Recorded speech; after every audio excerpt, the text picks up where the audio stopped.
sunod-sunod na mga nagbabagang balita, parang hindi na masyadong gumana para sa kanila eh. Parang what happened next was huge capitalization on a mistake given by AP Bren. And yun yung gusto ko sanang sabihin kanina na as we go back doon sa keys to victory natin, they already weathered Onyx Philippines early game. Correct.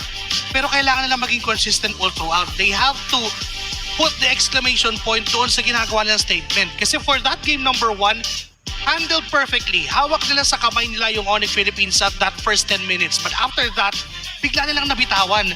Parang biglang uminit tapos napaso yung AP Bren sa nangyari for Onyx Philippines. Tapos natapon yung sabaw. I think that's the term for it. Kasi kumbaga hawak mo yung mangkok o yung bilao na mainit. Kumbaga nagiinit ka rin. So adrenaline wise hindi mo talaga masyadong pansin. So but again, isang simpleng tapilok, 'di ba? Isang simpleng dapa, it means the end for you. And wala nang refund yun, pre, pag natapon mo yung pansit bilao. So I would say you have to find a way to make this work once again. Game number 2 na po tayo for everybody who just tuned in.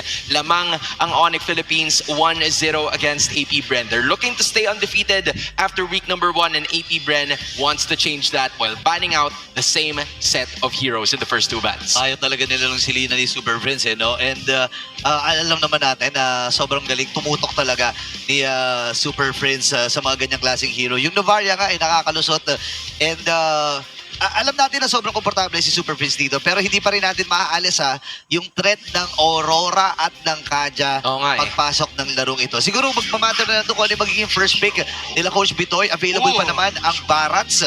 I believe first pick worthy pa rin naman ito kung ayaw mo na magamit ito against you. Pwede nga nilang kunin yun instead of the Melissa. Pwede rin Melissa pa rin. Tapos ibibigay nila yung Belerik +1 for Onyx. Tapos Barats yung kukunin nila in return.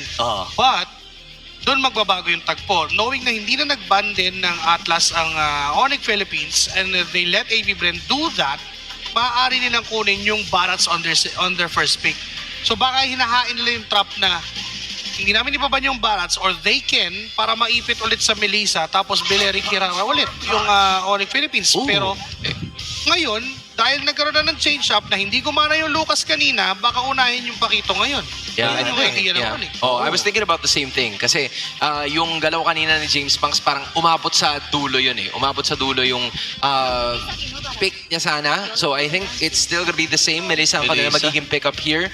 Pero ang tanong ko para sa AP Bren ay kung kukuha na ba sila ng James Punks hero dyan sa first phase pa lang o uulitin na naman nila. They're gonna hope for another Lucas game to happen once again. Pero tol, binitawan kasi nila eh. Binitawan nila yung Barats. They had a choice to pick that up. They should have a plan here kung binitawan nila yung Barats na gaya nun. They have to get the Esmen Nolan here. Tapos yung Matilda mamaya na muna kasi parang, I mean, hindi naman sa ganon ka, hindi sa ganon ka 100% nagagana tulad ng Rafaela mid na nangyayari. Kasi isa pa sa mga thoughts doon sa Rafaela mid ay yung kanyang passive, yung Bring Me to Life. Correct. Bring Me to Life. Evanescence. Evanescence. Diba? So, yun yung dahilan bakit siya napapagana. Wala naman ganun yung Matilda. Tama. Sorry. Yung ba talaga tawag doon? Hindi. Okay. Sige, hindi pala. Pero pwede rin eh. Pwede rin. Bring me to life. Bring Me to Life. Pero ito, tol. Kaja na naman. Na-bring back naman yung Kaja. I think it's the same 2 heroes para sa Onyx PH. I just have two major ones para sa AP Bren. Again, recurring yung number 1. Anong magiging hero ni James Punks dito? Kasi hindi na gumana yung Lucas kanina. Will they repeat that? And number 2, anong ipanghahabol nila this time doon sa Hirara? Kasi gumana naman yung Matilda eh. Pero kulang kasi ng damage output talaga. There has to be something else in their sleeve. Thing is, baka mag-run sila ng Rafaela mid dito. Pero, pinipilit nga sila mag-Rafaela mid actually. Kasi ang binan pa ng Onyx Philippines would be the Matilda and that last ban would go to a Nolan ban. Para maipit pa rin itong si James Pang sa pagkuha ng kanyang hero, which is Lucas or possible yung Suyu. Pero I wouldn't recommend the Suyu right now dahil Barats pa rin yung katapat. So kahit gano'ng karaming vertical yung meron ka, mas maraming vertical si King Kong, tapos mas madali kang hulihin. For AP Bren, they have to ban the Aurora and the Eudora once again. Tapos Novaria lang din naman yung kukunin Super Friends. So, ipit na sila dito sa last pick na wala pa silang jungle. Alam mo, mahirap kasi dito pag na-open yung Novaria. Lalaki yung hitbox, pare. Kahit nasa gilid, kahit tumama ka lang sa pisngi ng Barats, pare, mangunguya ka talaga niyan. So ito ata yung isa sa mga mensahe din ng Onyx Philippines. Kapag hindi tinanggal, so ipit ka dito eh. Kasi pwedeng Eudora din naman yung maging partner ng Onyx. Yun. Or baka may something sila na surpresa sa dito, like Odette, gano'n. Meron pa pala silang Cecilion. Mga Sicilion, di ba? Oo nga eh, kasi yun yung Eudora, yung Aurora na nabanggit din ni Joshi kanina. Nova. Kailangan talaga na may isa eh. Kailangan na may manghuhuli. Yun, I think, yung major concern dito para sa kupunan ng AP Bren. Sure, dinenay nila yung Beleric. May ide-deny pa kaya silang iba over the picks na nagkaroon dito, or do they have to stick with something new here? For Onyx Philippines, Novaria na yan. Pinapatagal lang ni Super Friends. For AP Bren, kailangan nilang baguhin yung Lucas Jungle. If they want to run it back, magbabago ng sobra yung playstyle nila. Kasi kanina, napapagana nila yung Lucas Jungle dahil din na meron silang Matilda. Correct. Diba? Okay, so... Ay, okay. Wait, Vexana for Super Friends and nalimit pa yung posibilidad na kumuha ng assassin ang AP Bren. So pinipilit nila na magsuyo ka, maglukas ka, tapos si Lancy, possible, agawin pa niya yung Novaria ngayon or yung Rafaela nga na binabanggit natin. Ano, again, nalimitahan nga yung mga assassin jungle na may dash pasugod eh. Kasi yun yung yan talaga yung pinakayo ng mga assassin na ganun pag kinamay ka ni Vexana Oo, pag nakamay ka ng Vexana, yari ka na. Ang ganda ng combo nito, pre. Kung kanina ay wala masyadong combo yung Kaja tsaka yung Novaria. So ngayon, Rafaela, tama ka nga din, Joshi. Yun kayang kailangan kukunin. Run it back sa Lucas, possible, best option, not unless mag-Hanzo sila. Olus, mga gano'n. Oo, ano kayong mga choice sila dito? Ayun, Wala, suyo talaga. Suyo ni James Banks, pare. Kumbaga, ano niya to eh. Pang-clear Kahit niya to. anong mangyari, ma-counter man to o hindi, alam niya, kabisado niya kung paano to gamitin. And I think, nandito ang AP Bren sa pwesto na puporsyento sila ulit dun sa Suyu pickup. Pero ang Ayan last na naman. ay magiging Beatrix. They've used this at least once over their first matchup at nakuha din nila yung panalo doon kontra sa Aurora Gaming Philippines. Against the Melissa, I would say na magkakaroon siya ng slight problem, or yung Melissa yung magkakaroon ng slight problem pagdating ng early game. Tama ba ako? Aurora na wala dito sa kanilang lineup. Ito yung Game 2 lineup nila against Aurora Gaming. Napalitan lang ng Vexana. Pero same idea pa rin eh. Oo. Yep. The reason why the Beatrix is not present nung game number 1 is because Lucas nga kasi. Oo, yung gamit. Lucas. Now na nag-adjust itong si James Banks na alam niya, okay, di gumana yung Lucas ko nung mga bandang late game ng game number 1. So sige, suyo tayo. Kahit nakapikit, kaya May kong early. gamitin. Diba? Pero there goes that Beatrix na mas may fighting chance naman. Diba? Compared to kung Lucas yung hawak ni James Banks. So ngayon, kung kanina na walang masyadong sabihin na natin synergy yung Kaja pick with every single one of the heroes for Onyx Philippines, mas natulak pa sila na kumuha ng pang-combo dun sa Kaja ngayon. Yeah, I guess I'm just curious as to how the interaction or yung synergy ng Vexana and Kaja would come into play. Kasi nabanggit nyo nga yung Kaja and yung Aurora. Para tong ano, tol, yung tinola na lalagyan mo ng papaya at saka ng sayote. Iba yung lasa nun, pero it's still the same essence eh. Yun yung gulay na ilalagay mo talaga doon. So magkakaroon kaya ng pagbabago pag yung Vexana na yung ilagay mo, or will it be the same and Onyx Philippines gets another win here? Actually, malaki yung pagbabago kasi yung Aurora, dilatag yung skills nun. Pag naka-ulti si Super Yoshi, pwedeng ikasa na agad yung Itutin na lang. skill. Oo. Pero pag ngayon na Vexana yung gamit nito ni Super Friends, pwede niyang hintayin pa na magkumpol yung ulti ng Kaja. Kapag maliit na yung buong area nun, ibig sabihin, dikit-dikit na yung mga nahuli ng isang Kaja, yun na yung perfect time para bagsakan. Tol, teka lang, masusurpreta yata si James. Oh, Wala na. Wala Wala na na. yung orange buff. Ba't kulang to? Ba't kulang to? Sino kumuha nito? Sa'yo na si King Kong, astang parang wala nangyayari. Oo nga, naku, wala na. Yun, pati yung salagubang pre. Si Muto the Bones eh. To the bones, pre. Yun ang mahirap. Tapos covered pa ng Onyx Philippines, si Super Yoshi, yung orange part bag. niya, oo. Walang bawi. Walang bawi. Hindi pwede makabawi. I guess makakuha din sila ng sarili nila sa lagubang pero nag-reset. Reset. Yung sa lagubang, tol, hindi siya malalapitan basta-basta kahit nga si Super Yoshi. Hindi pinapakawalan yun. Nilapit Oh my niya God. talaga. Tapos tinan mo si King Kong, hindi mo na siya pupunta doon. Wala. Sige, sino man lang kukunin yan. Punta muna tayo doon sa Rakursa. Men, kagutuman na para dito kay James Banks. Ayan na, nag-respawn na nga eh. Nag-spawn na muli yung kanyang Lizard. Skate Lizard. So ngayon ay magli-level 4 naman siya, pero parang lugi ata siya dito against King Kong. Nagabang din ang pagkakataon si King Kong na pirahin na kagad dito si James. Teka lang, kaya. Kaya ata nila i-burst ito. Falling Summer yung magagamit, pero si Super Ayun Prince na. for the follow-up. Purify. Purify yung nagamit din. Uy. Si Kirk, Hindi naku tumama. po, hindi tumama yung kanyang ultimate. Pero yung washing-washing ni James Banks ay kumulekta, and Kirk with the first blood.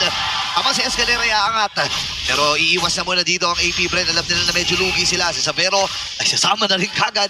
Walang kamalay-malay dito. Pero sabi niya, sige, subukan ko munang mag-double lane dito. In English ha, hindi naman nagtatagalog. Malay mo! Malay mo naman, tama ka naman doon. Pero unang pagong ay mapupunta na sa Onyx. Again, yun ata yung rason kung bakit nandyan talaga yung Barats para makakambwisit ng tuloy-tuloy. Super Yoshi is gonna be doing the same. Pero maganda ang simula ng Super Family. Di man tumama, pero minama. Nandun na yung Vixana eh. Nilapag niya yung EG Boy.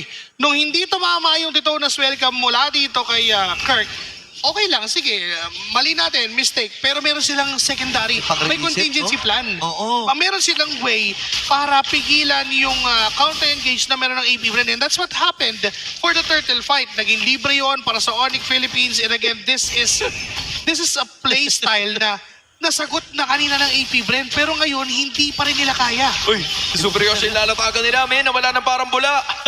Sabi ni Escalera, nagpa-farm ka, ha? Oo. Sinusubukan mo, ha? Hinihit mo yung ursa namin, ha? Sige, kami naman ang babanat sa'yo ngayon. So that is, again, a slight mistake na ginawa ni Super Yoshi upon that. Pero that leaves King Kong na medyo ligtas sa pagkuha ng sarili niyang mga objectives. Yun nga yung medyo nakakatakot dito no, para sa AP Bren. No?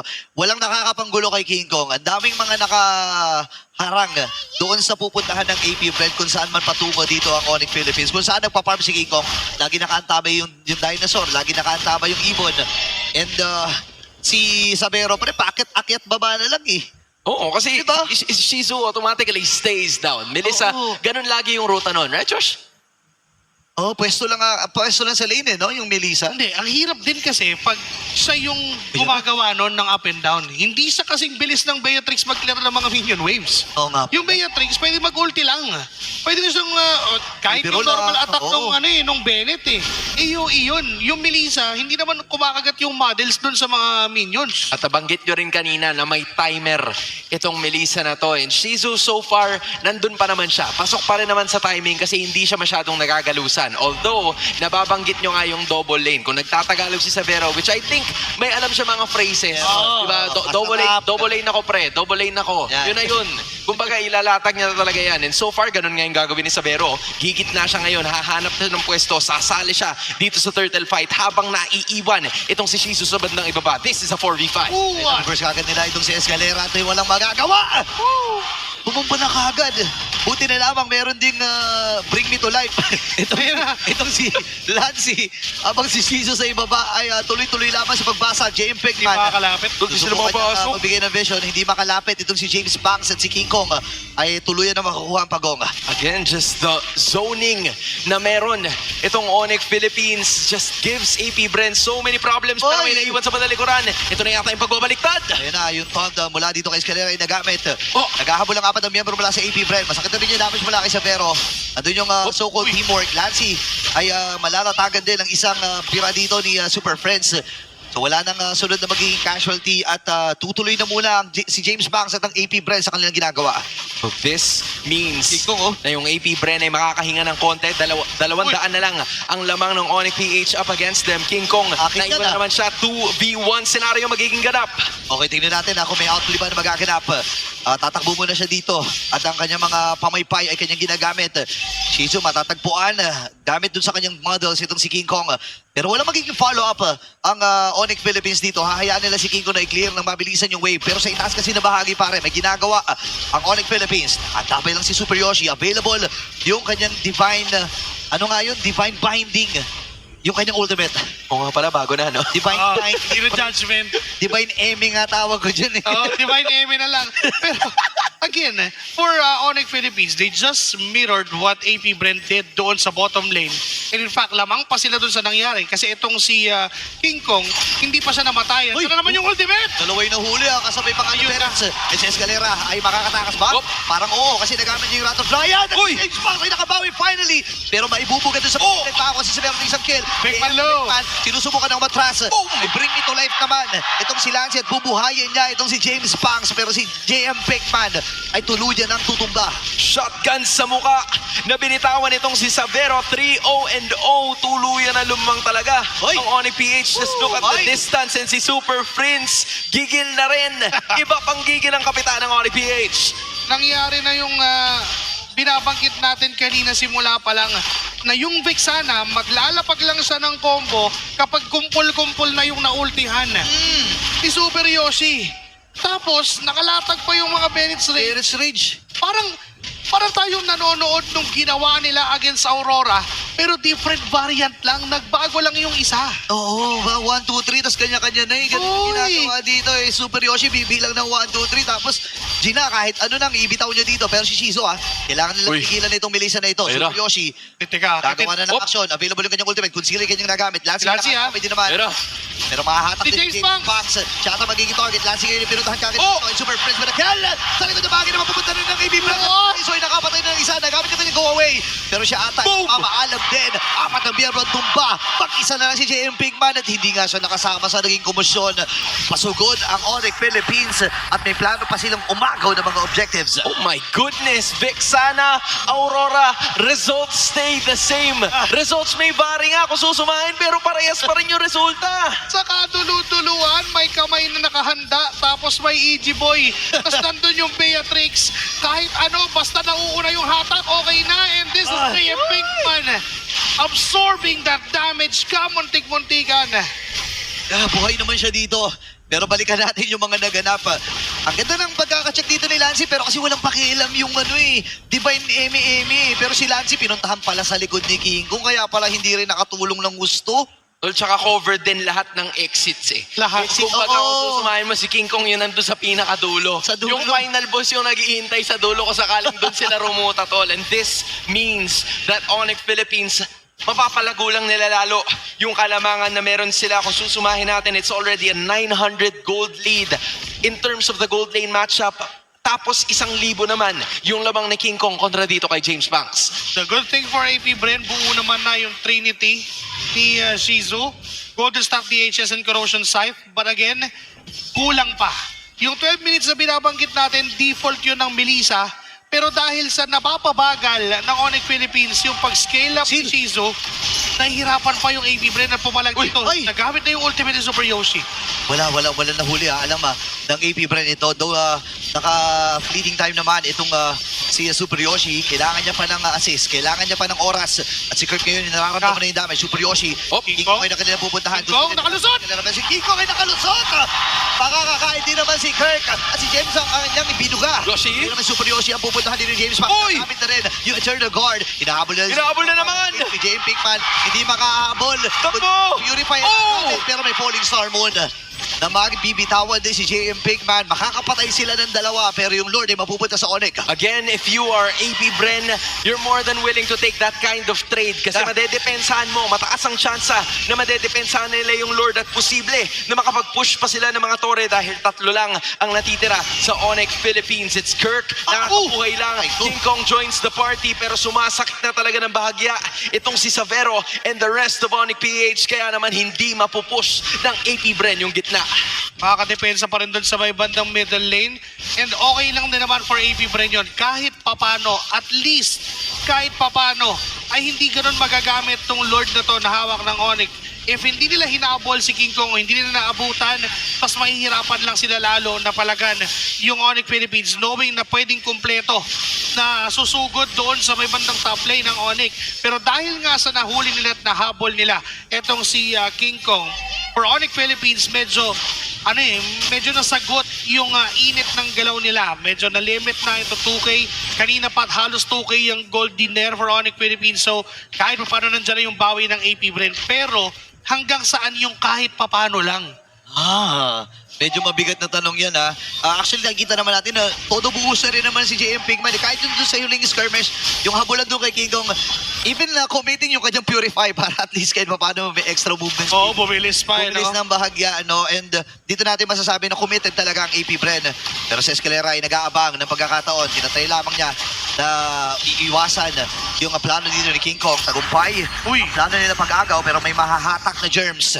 Dito si Superior. Second try eh. Second try ulit eh. Kanina medyo di tumama eh. Pero at least, di ba, may flicker na siya ngayon. So, yung third time's the charm, baka posible yun sa susunod na Lord fight. Tama. Di pa kasi nangyayari yun kanina eh. Kumbaga, yung Lord fight, it would have gone a lot cleaner if Super Yoshi was able to hit a lot of his divine bindings. Pero syempre, mapusok din yung karamihan sa mga members ng AP Bren and they would not want to let die as Escalera mag-isa nandun sa bandang itaas. May binabalak siyang plano pero karamihan kasi sa kanila nasa gitna tol eh. Pero hihintayin niya yata. Imamarinate niya muna to pare. Hihintayin niya na talagang kumulo ng sobra. Pero siya ang mahahanap dito. Nahanap na siya. Siya lang mag-isa. Tatlo kontra sa Onyx. Takbo na Eska! Kailangan na tumakbo dito ha. Super Yoshi. Atake na rin siya 5 miyembro kakit mula sa Onyx Philippines. Magtutulong-tulong sa kanila at sinalubog pa. Si Sisu dito. Hindi nakalapit ang AP. Napakagandang intercept mula dito kay King Kong. Pupuntahan din si JM Pigman. Mabuti na lamang ay meron ding revive itong si Lancy at makakabalik si Escalera. Okay, one mistake. Pwede ulitin. Pwede ulitin. May rito ka eh. May rito ka ng konti eh. Pero tol, hindi na pwedeng gawin yun ng AP Bren, yung mga ganong klase ng galaw. Kasi sa ngayon, Onyx PH is already leading by 2.6. Nakapag-Hunter Strike na rin si Savero at mga kalahati na itong Lord. Kailangan na makapwesto ng parehas na kupunan. Nagamit na kagad yung ultimate dito ni Kirk. Habang si Kiko nag-abot ng pagkakataon. JM Pigman ay tumalon. Sinukad na pupunta na namin Wrath of Dryad. Pero inakabala sa Lord ay makakatulad. At makakahuli ng marami Onyx Philippines. Iniisa sila lang. Kiko ay makakapatay muli. JM Pigman na naman ang matitira. Kaya ba nilang i-verse itong Esmeralda na ito? Yung Lord ay pasugod na sa Esmeralda. At kailangan nilang hulihin ha. At doon naman yung mga Super Prince. Nagbabayad time lamang falling. Bigman! JM! Kaya pa ata dito ni Lord JM. Or ni Pigman. Kahit sino pa. Wala nang pakialam ang Onyx dyan. Wipe out ito mula sa Super Family. At yung Lord ay papatunguhan na nila sa ibaba. My goodness, JM Pinkman, maging sino ka man, Onyx PH, still gets that kill. Pero dahil doon sa nakuha na trade ng AP Bren sa retry nitong si James Banks, they're still in the game. It does not matter. Kahit papano, nakakahanap pa rin sila. Ito yung sinasabi mo kanina, Joshi. Hanggang kailan magiging pwede ang pwede na. So far, it's still saving them to this point. At ito ang kauna-unahang beses na nakapagsuyo si James Banks since season 17 week 2. Kasi ever since noon, hindi na siya pinagamit talaga. Parang it took them 6 months, halos. 6 na buwan. 6 na buwan bago niya nalaro ulit yung kanyang suyo. It is giving wonders, showing wonders for AP Bren with that steal, with that Lord take. Rather, yung Onyx pa nga yung nag-attempt ng steal doon pero hindi nakalapit si King Kong. Pero yung post-objective, nang lambat ng tatlo eh. Si Super Yoshi. Kumbaga, legit talaga ang third time's the charm. May flicker eh. Yung kaninang unang dalawa, Wala. sige sabihin natin tumama sa hangin, pero hindi naman nagmamatter yun. Tama. Kung tatama yung tatlo, or tatama yung pangatlo, at tatama sa tatlo. Tama naman. Diba? Hindi lang isa yung nahuhuli niya. In fact, yun yung naging dahilan kung bakit hindi na maximize ng AP Bren yung Lord na nakuha nila. But for Onyx Philippines, parang okay, mas okay pa nga yung nangyari. Diba? Kasi alam nila na tanggap nilang hindi sila makakalapit. Pero dahil doon sa decision making nila na ubusin na lang yung AP Bren at that point, they still hold this lead. At sila pa rin yung may control so far at around 60% ng mapa. The good thing for AP Bren is umabot na tayo sa punto na wala na. Tablahan na to. Sa iteman, lock item na halos lahat ng mga heroes. So, nasa ano na to eh, nasa pagalingan na talaga ng pindot. At pagandahan ng desisyon. Tsaka tol, naglalaro na rin sila ng agawan base eh. Kung mapapansin mo, magkasama na silang lahat. Oo. Kabilaan yan. Hindi magkikita yan hanggang sa dulo nitong Lord Spawn, which is gonna be available in under 20 seconds. At yan ang gagawin ng parehas AP Bren at Onyx PH. Magki-clear muna ng mga minion waves. They're gonna try to get as much macro advantage as possible bago tayo dumako doon sa susunod na parte ng ating laban. The main highlight is on your screens. The next Lord is finally available at si JM Pinkman at Shizu ang unang dalawang makakarating. Yeah, sila ang may kakayahan talaga na humawak dito eh. Yung wave naman doon sa itaas ay parang tablahan lang para sa Onyx at sa A, B. Yung kakalahati nila. Hala, desisyon ata nila na i-burst. Agad itong Lord. Madalin. So, minamadali. At si James Mack, nag-aaman na pagkakataon. Meron din siya na available. Super Yoshi. Kaya palig-aligid. Oh, Jayan! Ang nagwagi doon. Kailangan ba mag-atrasan ng Onyx? Hindi. Susubukan natin na lumaban. Sa likod ng bahagi, si King Kong. Hahanap si James Mack. King Kong dito. Maghahabol ba sila? Hindi. Iiwas na muna sa komosyon ang Onyx Philippines at kaibahan doon sa mga nangyari kanina, buhay ang 5 ng AP. Blitz to the max at nakuha ng AP Bren yung Lord. May idea sila na magagaling si King Kong doon sa bottom lane. Pero ang sinabi ng AP Bren, sige, palag na to. Oo. Yun na yung mabilisan na. Kumbaga sabi ni James Banks, pindutan na lang. Like what if ano kaya, totohin natin, kaya mo sila dyan, Gulatin natin sila. At ayun nga, parang nagulat yung Onyx kasi sige, sabihin natin na nakapalag naman sila, meron naman silang late reaction na ginawa. But again, it was too late. And now, it's the side of AP Bren that is hoping na makabasag ng mga inhibitors gaya nung ginawa nila nung game number 1, hoping for it to be a lot better. Pero madedepensahan ba ito ng Onyx Philippines? May ibibigay pa sila ng mga inhibs. Sila yung nagamit na ng eskalera. Available pa rin naman ang kanyang Rat of Dryad. Okay, Katon. na nga itong si Super Yoshi, pero aatras din lamang. Meron naman siyang immortality. Tagumpay ang pagpatay nila dito sa Lord sa may bottom. At makakadepensa ng tuluyan ang Onyx Philippines. Ang taas din kasi ng clear wave nila pare kung susumain. Sabero, Super Prince. Sana, di ba? Pag pumutok yung isa na namarkahan ng sana, sabog lahat. Kahit nga yung Barat, kakount mo na din eh. Oo, ang taas ng clear wave. Yung Duranyan Oo nga. to, lala mo na yun eh. Kumbaga may bibigay din naman na damage output. So again, balik na naman tayo sa tablahan between these two teams. None of them giving an inch. Lamang ang AP Bren ng isang tore pagdating dun sa kanilang mga napabagsak dahil meron pa silang natitira na inner turret sa ibaba. But obviously for Onyx PH, you've already said it guys, na yung damage output na nagmumula kay Super Prince at kay Savero ay nandun. It's just about the positioning at kung sino ang unang makakapag-deal ng damage. Nandun yung damage. So, kailangan iwasan yung Divine Eme. Divine Emeralds. Pag Oo. nagawa ng maayos yung Divine Emeralds, sure dead. Kung sino man yung mahuhuli doon. And para naman sa AP Bren, kung magkakamali man, isang beses lang. Or isa lang. Isa lang. Isa lang para ma-bring me, Para ma-bring me back to life. Bring me to life. Kasi hindi naman makakapag-bring me to life ng dalawa eh. Alam mo, ang pinaka-mission muna nila dyan, iligtas si Lancy. Dapat siya yung hindi ma-maps dito. Tama ka dyan. Kasi pag si Lance yung nadali, wala nang pang Wala nang pang bring me to life. Oo. Wala na yung source. Si Escalera. Eskalera ka na bibigyan. Nagamit na rin Rat of Dryad. Oh my goodness. Ang bilis. Ay, kagad ng mabilisan. Hindi nga actually napindot yung Rat of Dryad niya. Kasi yung combo mula sa Eternal Guard at yung sa Bennett's range, ang commit yun sa buhay niya. Yun nga, pero pare, as long as hindi yung source. Okay. As long as yung hindi yung source. Kasi yung, kapag yung source yung nalatagan, source Marioso na yun, wag. legit. Tama. Matik na. So, eto na, na. right on Bring me to time. life. Kasi pabuhay na yung Lord. Pabuhay na yung Lord under 3 seconds. So, magiging 5v5 pa rin ang ating laban. 2.8k pa rin ang lamang nitong Onyx PH at sila ang unang pupwesto sa Lord. Mamadaliin din. Mamadaliin din. Uy! Yan ang gagawin nata ng Onyx Philippines, yung ginawa. Goal blitz! Blitz! Doon sa Lord. Walang magagawa dito. Jay Pinkman. Sa ay kanilang nakita. Sila ganyan nagamit. Jay Pinkman. Sinusubukan lamang manggulo dito. And Onyx Philippines ay tuluyan ng makakaiwas. Mababaliktad pa ata ang AP Bren. Tol, ginamitan ng sariling baraha. Same idea, same result para sa Onyx PH. Reverse card activate. And sinukat din kasi ng Onyx. Nakita nila, hindi agad bringing me to life. Oo. Si Escalera. Tapos, nung napansin ng AP Bren, parang pumupwesto ng Lord at saka lang bringing me to life. Oo. So, that decision, that split decision na wag munang i-revive. Yung Ay, Philippines, may kala si Kirk! Ito yung kanilang pupuruhan pero nakakain din. Uy, pa! Nagamit din yung Winter Crown. Let's see kung may mamapatay ba dito. Super Yoshi. Super Yoshi. Kumarap Sa likod. Sa may madaling likuran. Susubukan niya i-burst ito si JM Pinkman. Kalahati si Escalera. Atrasan muna ang AP. Nasaan si Yoshi? Napang-ulti si Yoshi, ha? May hinahanap siya dito si JM Pinkman. Ako na talaga yan. May healing din. King Kong ang kulit. Nagagaling dito kay Lancy. Hindi niya mapatay si JM Pinkman. Sobrang kunat. And yung huling healing Op. na nanggagaling kay Lancy. Oy! Oy! Sa kanya. Pero walang makakaligtas na King Kong dito, pare. Tunong ba ang jungle din ng Onyx PH? Tol, inugatan! Inugatan si King Kong sa ilalim ng tore. And talaga gusto nilang depensahan itong inhibitor na to. Kasi dyan magiging critical and they're able to do it. Hihinga pa ang top lane inhibitor turret ng AP Bren. Parehas lang din dun sa bot lane ng Onyx PH. Sobrang mirror ng larong ito.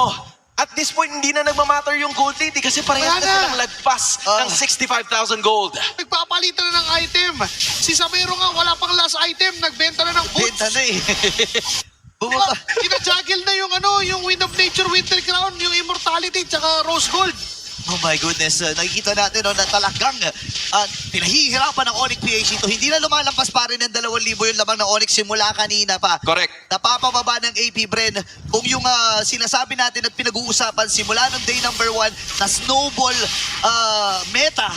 Parang hindi pinapansin ng AP Bren yan eh. Yun nga, meron silang wave clear eh. Kumbaga meron silang paraan para makadepensa. Oo. Pero yung finishing touches, that is what AP Bren is trying to lose from them na hindi nila basta-basta magagamit yun. Kasi pag pumasok sila, ganun din naman yung resulta. Oo. Meron sila ng Shizu, meron sila ng Wrath of Dryad, tapos may stun pa sila kay Lancy. So these guys, these two dudes, Lancy and Escalera, yung mga pinagdududahan bago magsimula yung season, sila pa ngayon ang nakapwesto. Pero yung Blitz ni Idea ay hindi nagagana dahil nandito na si Kirk, si Super Yoshi, and the rest of the Super Fam. Bukan nila yung si Escalera, hindi makakatawa ng Wrath of Dryad. Hanggat boy si Lancy, pwede niya buhayin. Pinkman? Itong si Escalera, JM Pinkman, bumababa ang kanyang HP. Versus ba magiging tawag dito ng AP?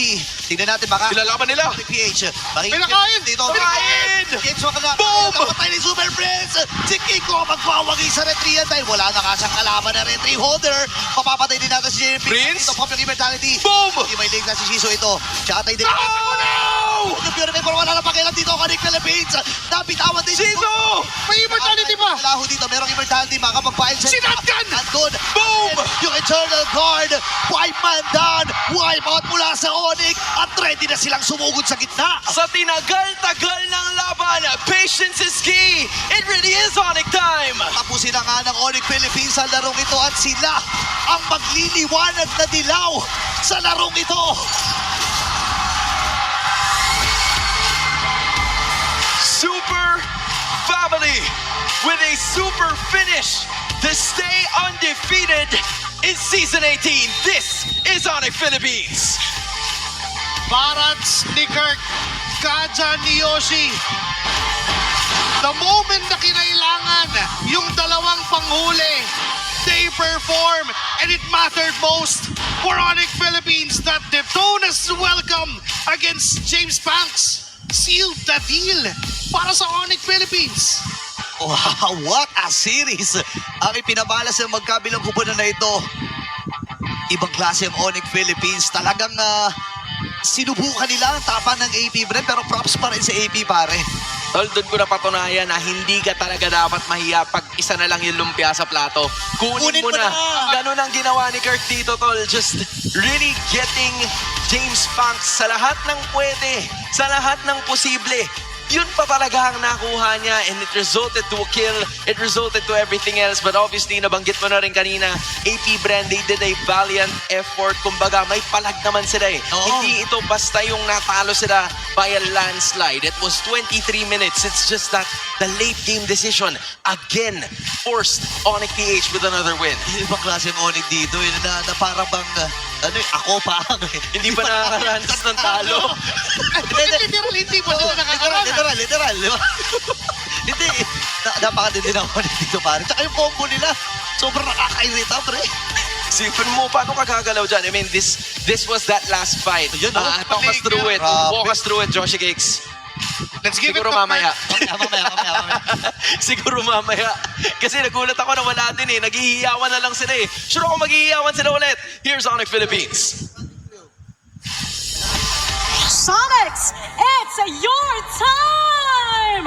Palakpakan naman natin ang Onyx Philippines for getting another match this season. And may I just mention, Thea, that was the longest match of this week. Umabot ng more than 20 minutes makapigil. Hininga naman talaga dahil grabe ang performance ng Onyx Philippines. At syempre ngayon kausap naman natin ang kanilang jungler, Yeah. King Kong and the match MVP, Zavero! Kaya sisimulan ko na, King Kong, I wanna go straight to the point. Maraming nagsasabi na umiikot ang meta sa mga jungler ngayon and sabi ng mga casters, that's perfect for you. Ano rin yung masasabi mo dito? Tawan ko pa naman si ate. Mas naniniwala pa rin kami dun sa hindi sa literally parang King Kong meta ganun. Yeah. For me yung thoughts ko about dun is mas excited ako ngayong season dahil ayun nga, kilala ko bilang assassin user ganun. Tapos ayun, masaya kami na feeling namin pabor naman sa amin yung meta. Nakita natin yun, Thea. Mukhang pumapabor nga sa kanila yung meta. So far, pinakita talaga nung hirara na yon na Yeah. isa sa katatakutan ngayong meta na to is yung paggamit ng Assassins ni King Kong. But in the meantime, guys, let's go back to this moment in Game 1. Because Game 1, medyo nauunahan or na-earlyhan kayo ng AP Bren. But this moment, nagkaroon kayo ng opportunity to turn it around.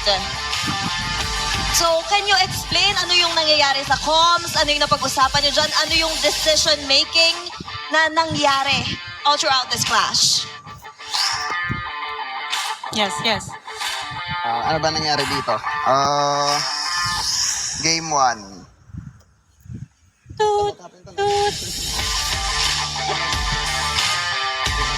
So, in this moment, We did come back. so how did you come back from this? Game 1, early, AP Bren was winning most of the clashes, but then onwards, James Spanks entered the clash, and then you were able to turn it around.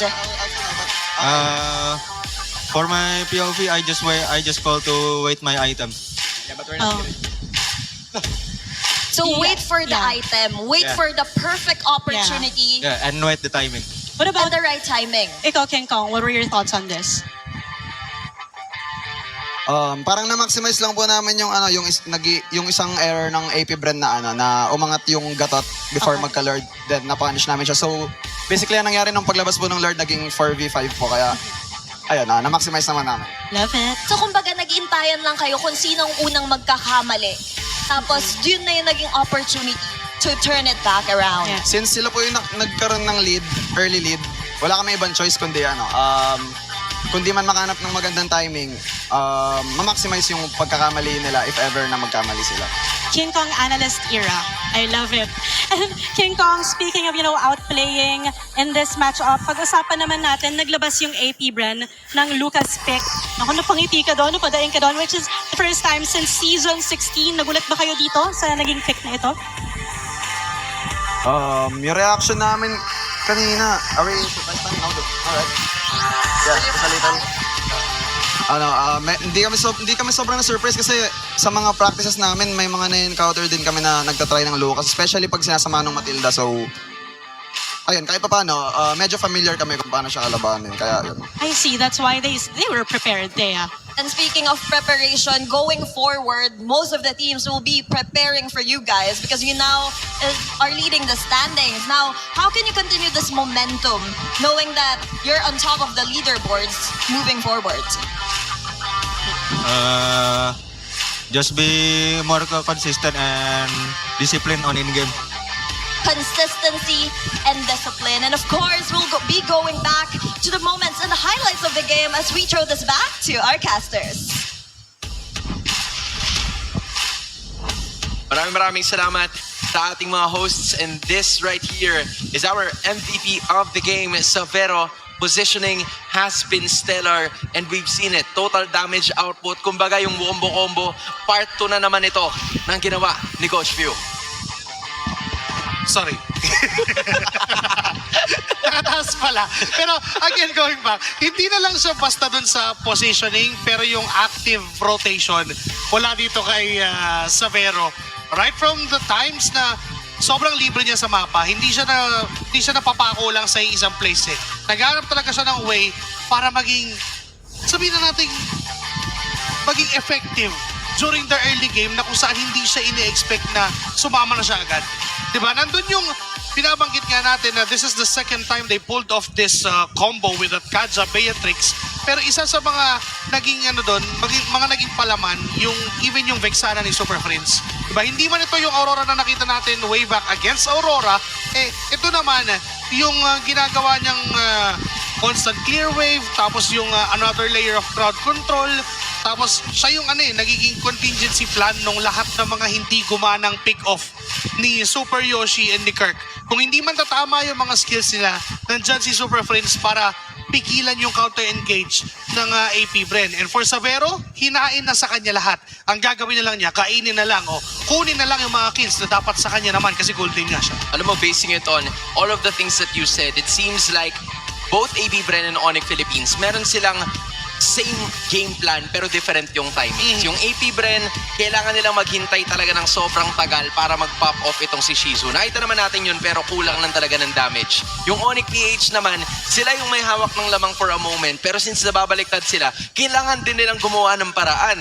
Maybe Super Yoshi, kasi hit or miss yun eh. Pag tumatama yung Divine Emerald, okay yun. Pero pag hindi, doon talaga sila nababaliwala. So I would say that this was a gamble that worked so well para sa kupunan ng Onyx PH with the carry brought to you by Bisa, being Sabero. Yeah, siya talaga ang naging mabisang player dito. At saka napansin natin, tama ka dun parehas ng ginagawa dito ang AP Bren. AP Bren and Onyx Philippines. AP Bren kasi may sila may control C, control B sila dito eh. Kapag susubok sila ng huli kay Escalera, kung sakali man, ibibring me to life. Tapos Escalera, wake me up! Gagano'n na siya, wake me up!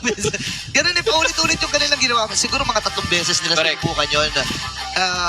Yung mga last moments lang talaga na naghanda ang Onyx na, sige, gayahin natin, i-blitz natin yung Lord, hayaan natin ang AP Bren na pumasok dun sa vicinity ng Lord. Actually, isa pa yon kasi ang naging adjustment pa ng Onyx Philippines, gumagana ng maganda yung Rafaela mid, yung Here's the Infinix mic check.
Again, that was just very concise shot calls na nakita natin. Kumbaga si Super Yoshi, nakadalawa na siya eh. Divine Binding in one Lord team fight. I don't know if you saw, pero bumilang siya eh. 3, 2, tapos sinatak niya na, bahala si Batman. Kumbaga, kung hinadamage nyo man, good. Kung hindi, sayang naman yung call ko. Pero shot calls were really on point.